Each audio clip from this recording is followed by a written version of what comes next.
You will hear two friends choosing a campsite together for their holiday with their families. First, you have some time to look at questions 1 to 5.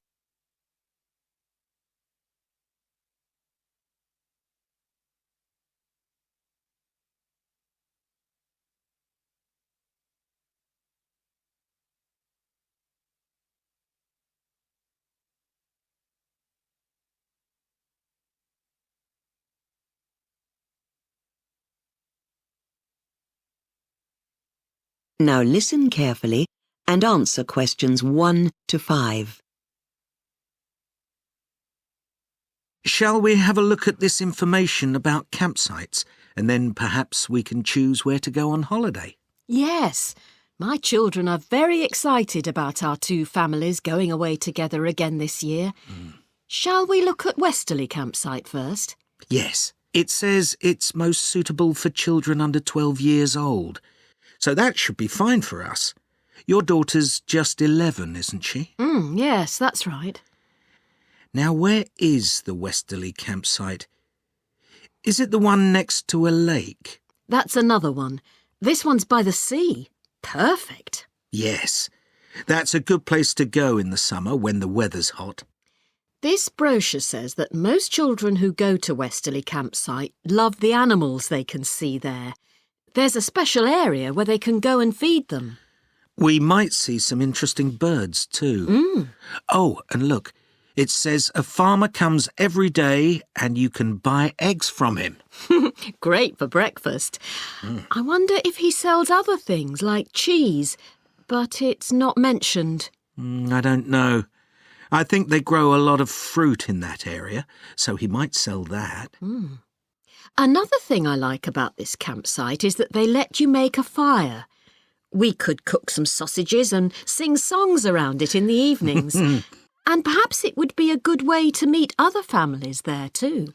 Great. And it isn't too expensive. £6 per adult per night. £3 per child. But wait, families of 4 can get it for £15.75 a night. That works out even cheaper. Before you hear the rest of the conversation, you have some time to look at questions 6 to 10.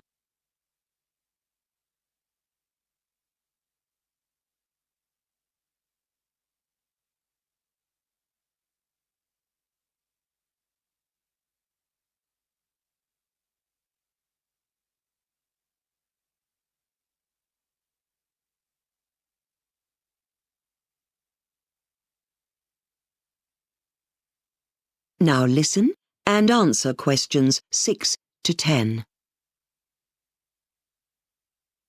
Let's look at a couple of other campsites before we decide. Yes, let's look at Snetton Forest campsite. It's even cheaper. £5 per adult and children under 10 are free. They say it's a very good place if you're keen on fishing. And they even give you tips on where to go to have the best chance of catching some.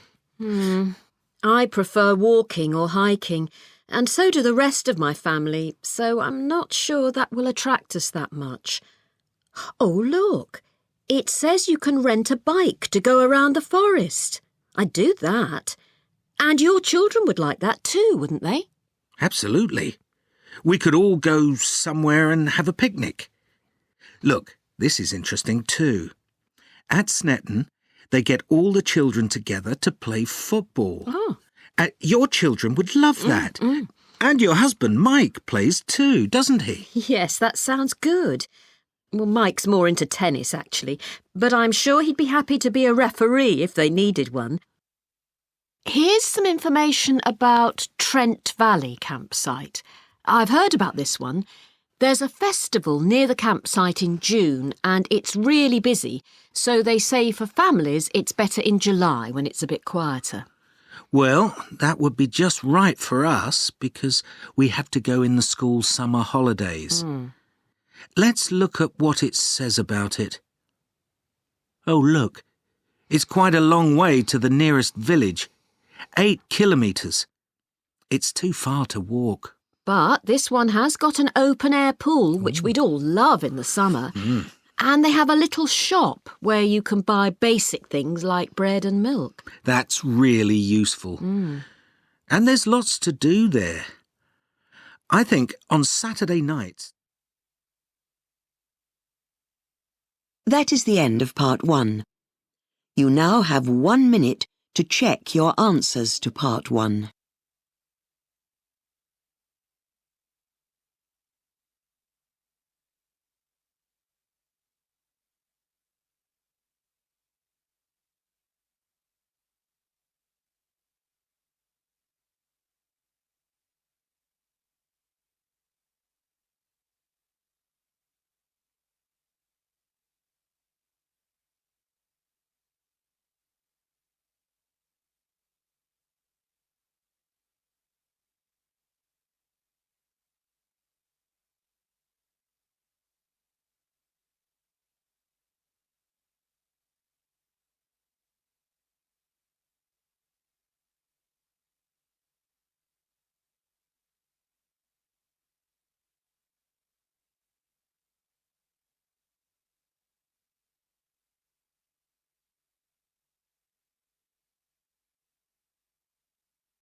You will hear a man introducing a skiing resort to a group of listeners. First, you have some time to look at questions 11 to 16.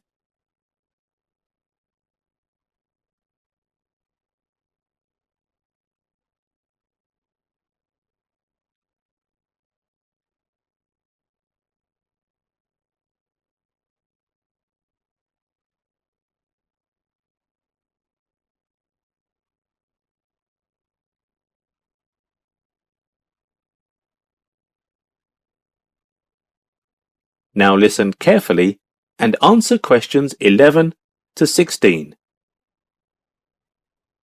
Hello all, welcome to Aspen Ski Resort near Cumbria. It is one of my favourite vacation spots. I first discovered this fantastic resort when it was recommended to me by a journalist who was interviewing me. I then contacted my travel agent for further information about the resort, and from the first time I visited the place, it was love at first sight. Now, when I don't have acting jobs to do, I would come here and relax. My parents were both geographers, and their profession afforded my siblings and I the opportunity to travel with them all over the world when we were growing up, visiting some of the places I had seen in the television documentaries I had watched. Their passion kept affecting me, and eventually I realized that traveling has been something I love for a long time. A bit of background on the Aspen Ski Resort. The area of Cumbria was first known as a vacation spot in the 1920s. However, that was only as a summer vacation spot. The area became home to a summer resort in the 1930s. In the 1960s, with the increasing popularity of downhill skiing, the first British ski resort appeared. The Aspen Ski Resort was established soon after in 1968, and the Cumbria area became a popular destination for winter skiing vacations. Although snow skiing is the most popular winter activity at the resort, there are also some other popular activities.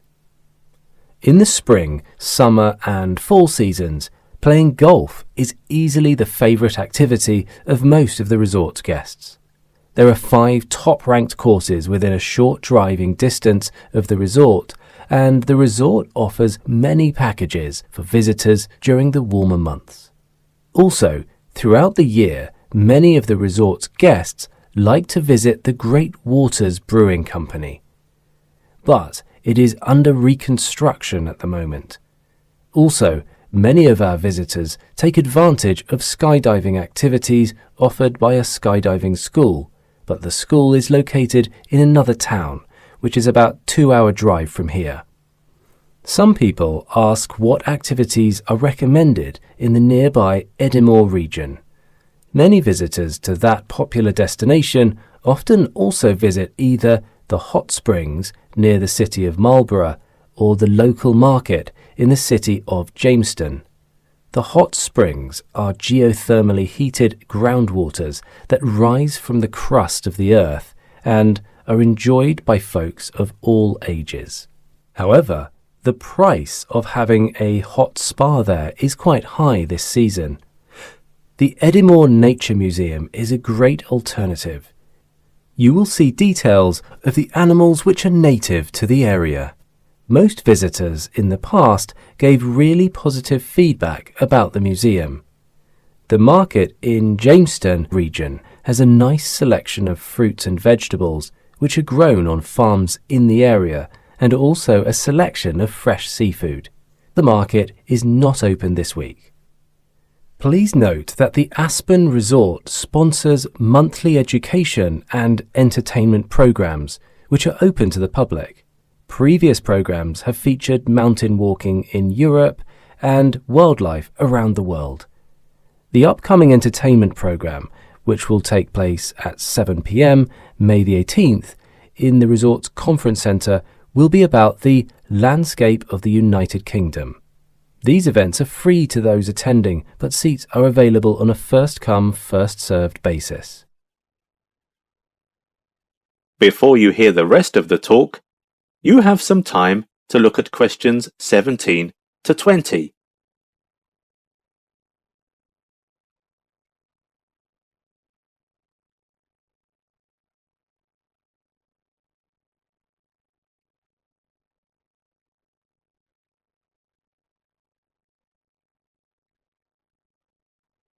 Now listen and answer questions 17 to 20. Finally, let me outline what some of the Cumbria area's other skiing locations are popular for. Lakeside is the oldest of the area resorts. Its popularity barely decreases over the years, and it was recently renovated. A newly built ski school there has attracted some attention, and it will be open to the public within a couple of months. Petersburg is well known as a training site for skiing teams. It's the home training base for Olympic champion Billy Randolph. Winterton is a resort that is well known as a place for inexperienced skiers. It has many different bunny hills for new learners, and it doesn't require any good equipment. Al Slops is a resort that will provide you with some special service. They have a certified staff that will care for your kids while you are on the slopes. For people who want to enjoy the beauty of nature, as well as having some exciting activities, these places are... That's the end of section 2. You now have half a minute to check your answers.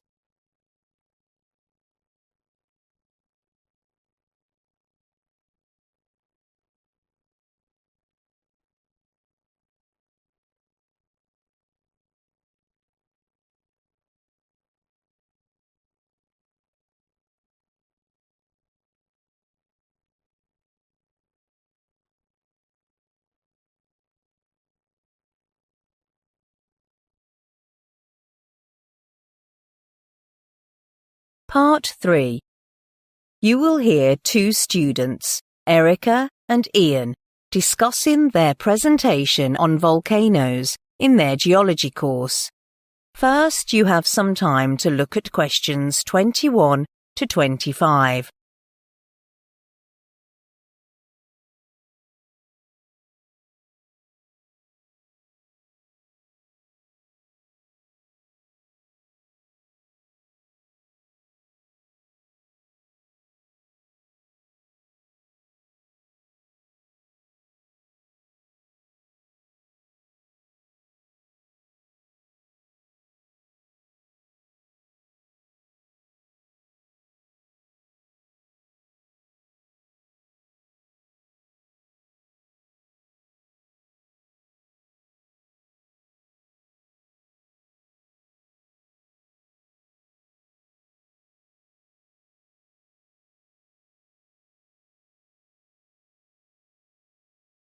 Now listen carefully and answer questions 21 to 25. Hey, Ian. How far along are you on preparing the presentation on volcanoes next week? Not much. Maybe we can straighten things out first? Sure. I decided to start with Shield Volcano. The name derives from its similarity in shape to a warrior's shield lying face up. The Hawaiian Shield volcanoes are the most famous examples.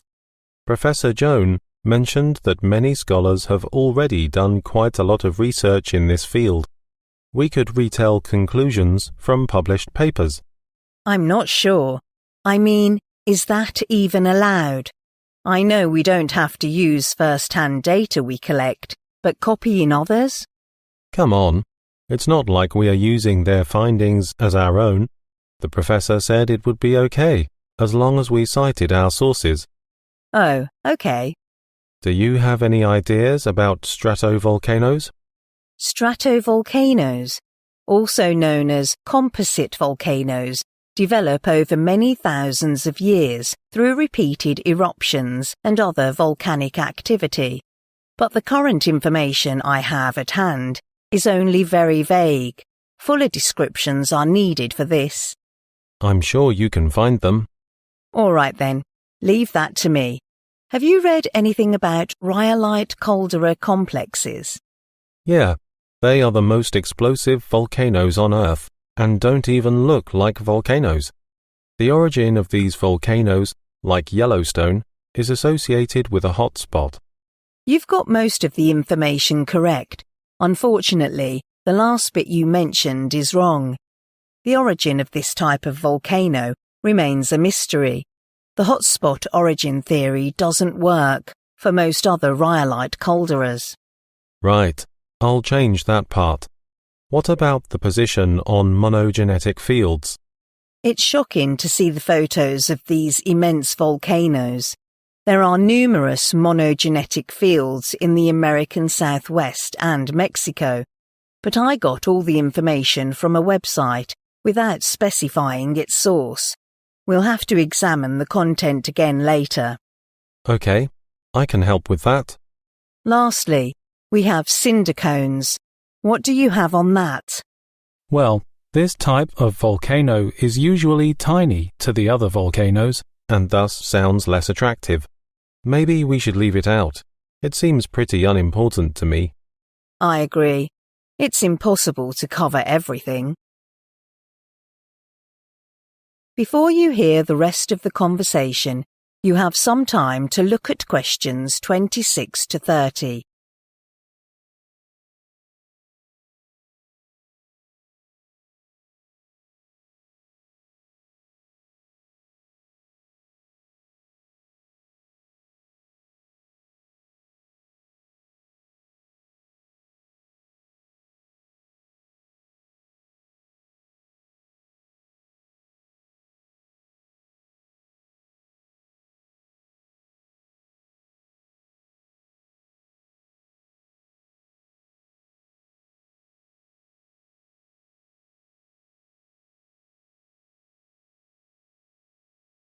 Now listen and answer questions 26 to 30.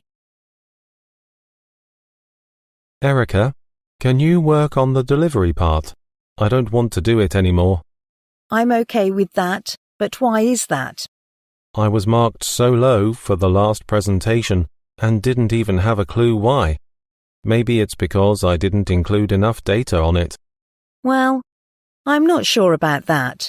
I think maybe you did not prepare the topic well enough.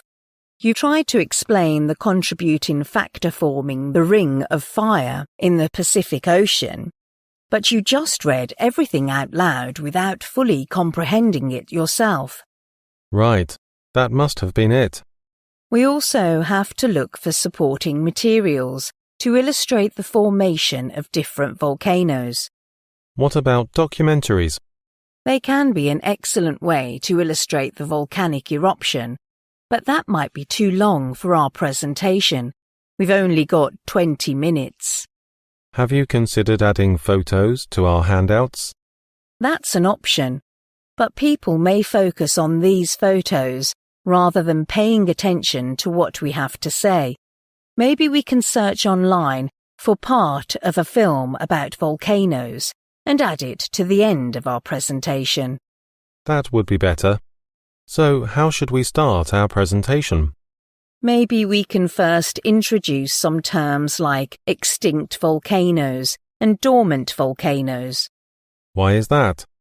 Even though they are widely accepted terms among ordinary people, academia wouldn't accept them because there are no set definitions. For example, an extinct volcano would be one nobody expects to erupt again. But there have been several eruptions from widely acknowledged extinct volcanoes. That's an excellent way to start our presentation. What did the professor say about your last presentation? There is still room for improvement. She said that I had an in-depth analysis and provided enough statistics, but I didn't carry on and discuss my take on it. Right. So maybe we could also discuss the impact volcanoes have on humans and our planet. Yeah, there's little doubt that volcanoes have been instrumental in wiping out countless species during major extinction events, but volcanic activity also shapes new habitats, enriching the soil with nutrients that allow life to thrive. People haven't realized that there are abundant mineral resources waiting to be exploited in volcanoes. I agree. So now we can... That is the end of part 3. You now have half a minute to check your answers to part 3. Section 4. You will hear the beginning of a lecture about the Roberts Company. First, you have some time to look at questions 31 to 40.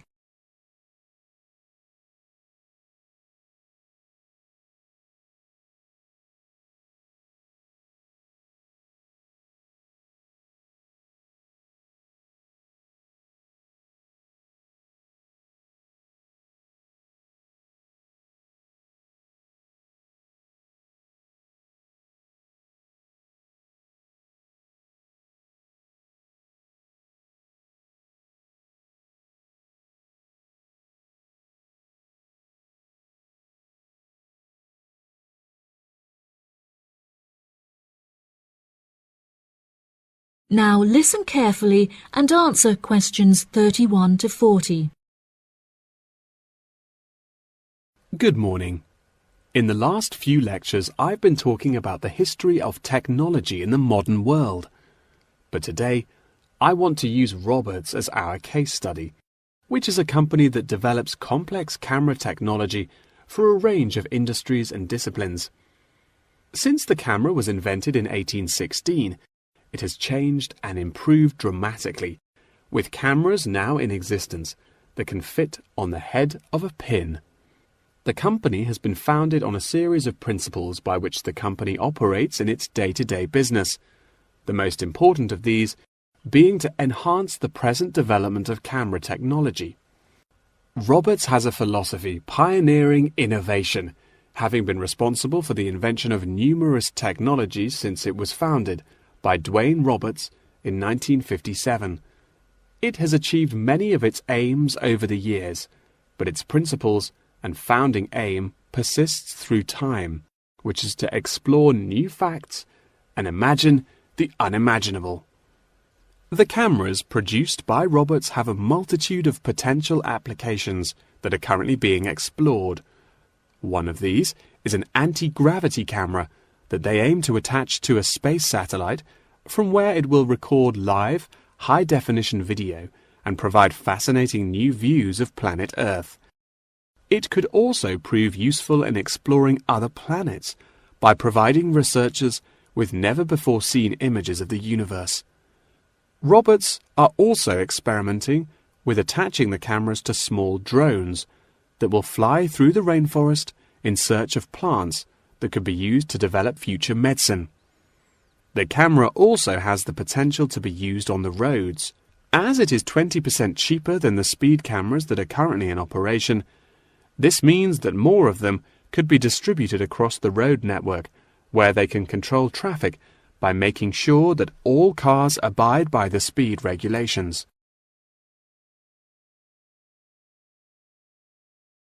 Despite this diverse range of potential applications, the cameras are presently used for very different, more domestic purposes. Roberts cameras are presently used as nanny cams, which allow parents to watch their nannies to ensure that they are responsibly attending to the children that they have been employed to care for. These cameras give parents peace of mind and more control over their child's welfare whilst they are at work or otherwise occupied. The highest sales of the company are in toys that have the cameras hidden within them. This clever idea means that the cameras are camouflaged from view and do not look out of place in the child's nursery. The toys are also very robust, so children can play with them without damaging them in the process. The toys are designed to look like animals and come in a range of shapes, sizes and colours, as well as different animal species such as monkeys and bears. These toys are incredibly popular and can be bought in any toy store for only $20. Always eager to be constantly improving their products, Roberts are now working on a product that will change the way people see photography. This new contraption is a mini camera that is built into eyewear such as glasses and sunglasses, where it can capture the world as you see it. Holidaymakers and tourists no longer have to carry a big, heavy camera around with them on their travels. They can instead purchase a set of eyewear with the built-in camera, which will capture the moment with a simple tap. Roberts are also developing a model of this tiny camera for use during medical procedures and operations. The camera will be used during non-invasive keyhole surgeries to enable the surgeon to see what they are doing inside the body without having to make a large incision. This innovative application for the camera could make surgeries a lot faster, and the saved time and energy will also make it far more efficient. As the patient will no longer have to undergo a large incision for their surgery, it also means that their recovery will be much faster with a greatly reduced chance of post-op infection. If any of you have an interest in working in this field of technological invention, Roberts is a very diverse and fast-growing company that would be a fantastic internship opportunity. Every year they organize a series of competitions where entrants stand the chance of winning a place in their internship program. So I would suggest that all of you enter. That wraps up the lecture for today. Please remember that attendance is mandatory. That is the end of section 4. You now have half a minute to check your answers.